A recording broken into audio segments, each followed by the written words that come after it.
Hey guys, this is the Mall Fox here, and today I'm going to show you guys another favorite mall of mine, the Middlesboro Mall. Although, unfortunately, I don't think I'm allowed back here.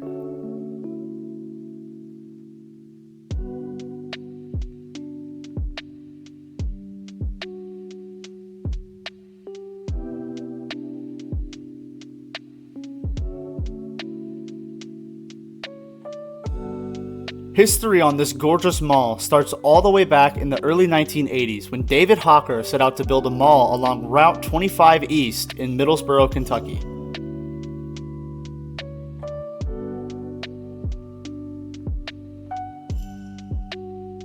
Originally, he faced difficulty in trying to build the mall in the town. A state oversight committee struck down the mall's original $10 million bond financing in March 1981.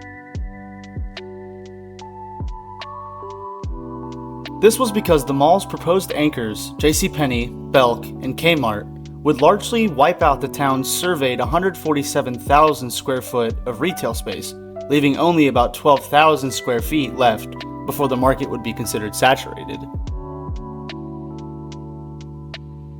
David Hawker would go on to say that the shopping center wouldn't really affect downtown shopping and would provide 800 new jobs in an area of 12.4% unemployment.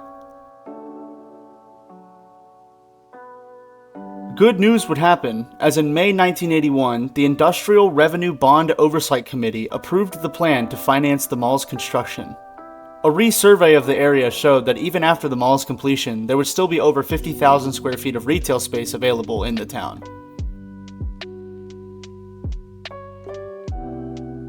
So, the mall would be built, and although I wasn't able to find an exact opening day, the mall opened in October of 1983 with JCPenney, Belk-Simpson and KMart, totaling roughly 317,000 square feet of space.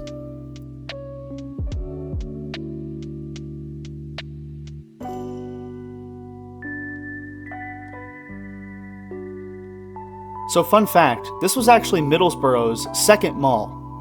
A smaller, earlier built mall, known as Village Square, is nearby, and today, it mostly has been gutted for big box retail, although a small interior does remain.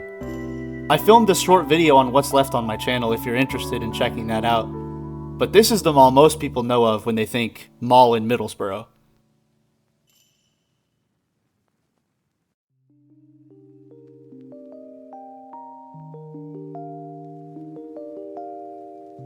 Middlesboro Mall opened with a few junior anchors, one of which was a Sears hardline store located near Belk, which is now the fitness center with the cars in it, and a Super RX Drug, which became the Dow Hairs and is now Shoe Show.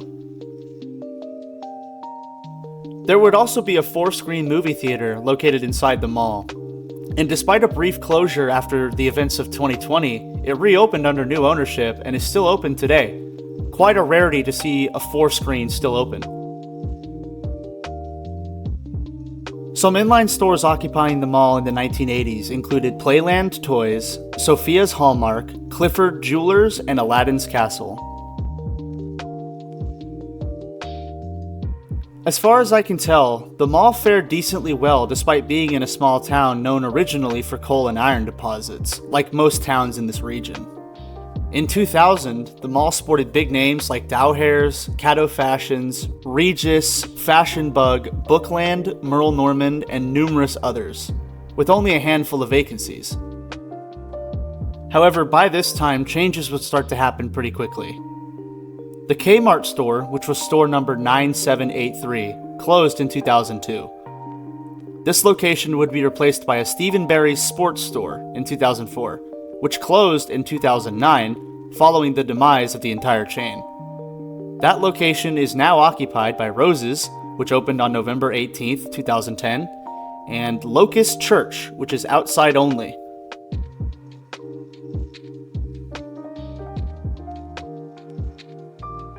I know a lot of people have really good memories at this former Aladdin's Castle.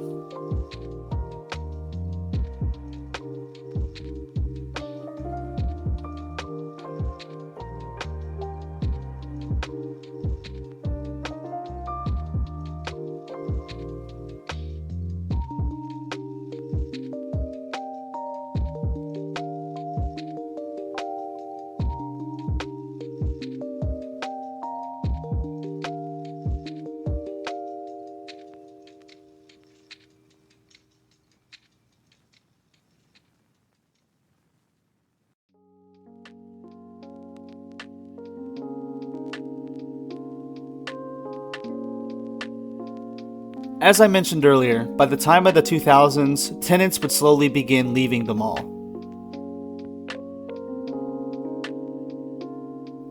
I'd like to point out that I think at this point in the modern age, it's decently difficult to keep a smaller mall like this in a smaller town occupied. Especially when, if you take a look back at the 1990s and 1980s, a lot of those mall-associated brands, think like KB Toys, Lerner Shops, Endicott Johnson, Wolf Camera, the list goes on. They don't exist anymore. And there's a lot of reasons why malls die. The lack of chain brands at this point is one of them. Shifting demographics in a city can happen. Poor urban planning can happen. The rise of e-commerce is a reason, and shopping at big box. A lot of people shop at big box nowadays. So all these things come together to help kill a lot of malls. And in this case, like I said, I imagine it's decently difficult to keep tenants, especially big chain tenants, in a town like this, as unfortunate as that is.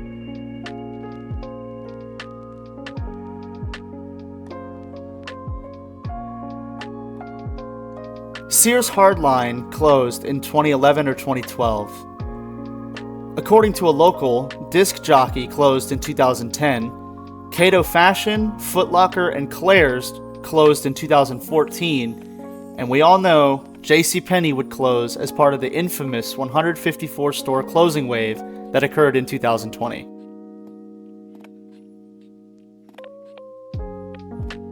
Now, I don't want to down-talk any mall, especially one as beautiful as this. I love the architecture here, the fountains and the planters and the trees. I love this kind of stuff.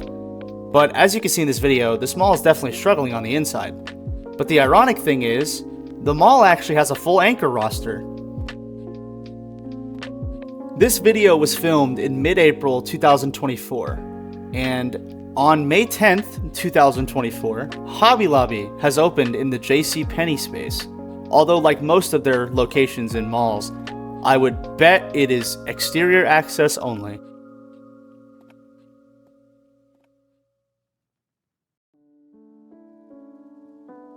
Today, the only chain stores left in the mall are Shoe Show Megastore, Bath & Body Works, Factory Connection, and Dollar Tree.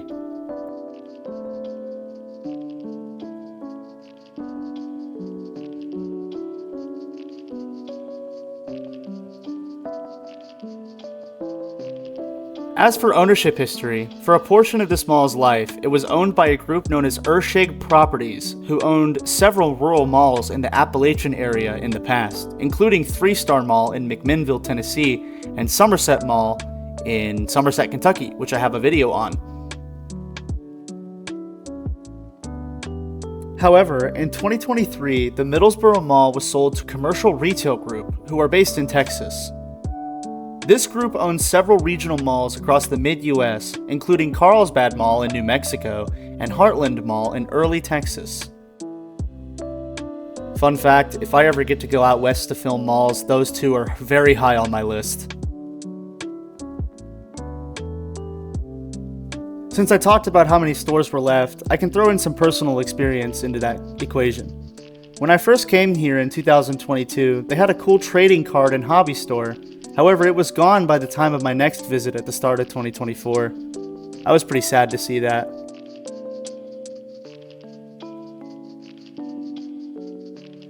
I really hope this mall can somehow survive into the foreseeable future, but as more and more chain stores opt out of the dying retail centers they've stuck around in, and more people opt out of shopping at the mall, I think eventually this beautiful gem will one day fade away and be replaced by something else. Now, for the thing I mentioned at the start of the video, I don't think I'm allowed back here. I got unlucky. I had a confrontation at this mall. I didn't know that they were very anti-photography due to my previous experiences not having a problem, but I was confronted by 2 mall employees who told me to put my phone away and then demanded that I delete my footage and that they're going to get the cops involved. Luckily, filming malls is not a criminal offense, and I caught the beginning of it on tape, so here's that. Can I help you with something? The monkey's trying to pick something.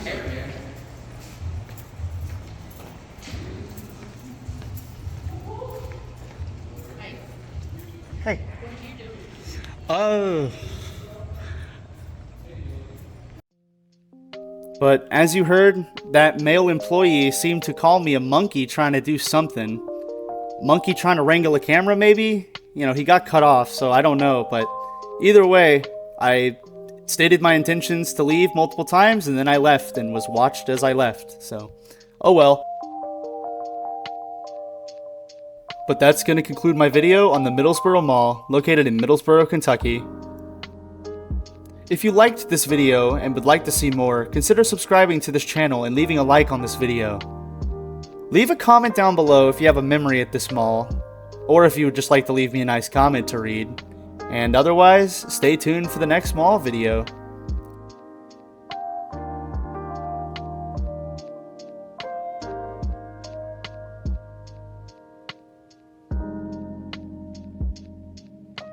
And here's the clip of the Hobby Lobby, just days before it opened.